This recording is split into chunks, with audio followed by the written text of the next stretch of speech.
For more ways to get ideas for the classroom, search teachers.tv.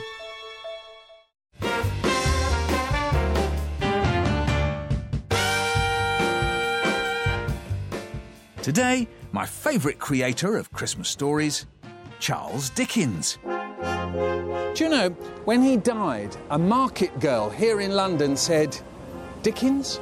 Dead? Then will Father Christmas die too?" So where better to find out more about the great man's festive legacy than here at 48 Doughty Street in Bloomsbury, where Charles Dickens once lived.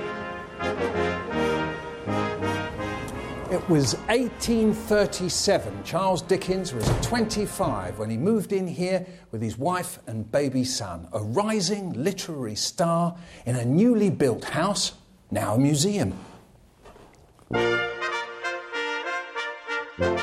And it could have been a washroom like this that might have inspired the story about Mrs. Cratchit using a boiler or a copper to cook her Christmas pudding. Like a speckled cannonball ignited with blazing brandy.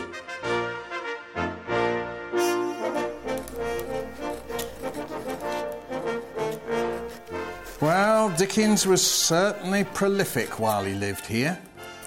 He completed Oliver Twist.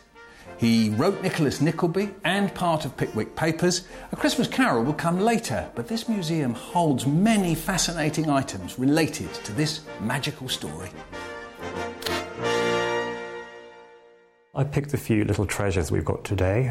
Here is a copy of Christmas Carol that actually belonged to Dickens's father. In fact, you can see Dickens's father's signature there, John Dickens, at the top. Quite a nice little item because, as you can see, it's all blue and red. But when Dickens originally was given this copy, he was given it with green and red titles, which we associate with Christmas. He rejected it and went for blue and red. And tell me a bit about the picture. Who did that? Well, the illustrator was called John Leach. He was a friend of Dickens's, and you can see these lovely little hand-coloured paintings throughout the book. Cost a lot of money. In fact, Dickens didn't make much money through these. And what else have you got? Well, also another scene on this fan of Fezziwig and his wife dancing. This was actually painted by Dickens's daughter, who was born in this house.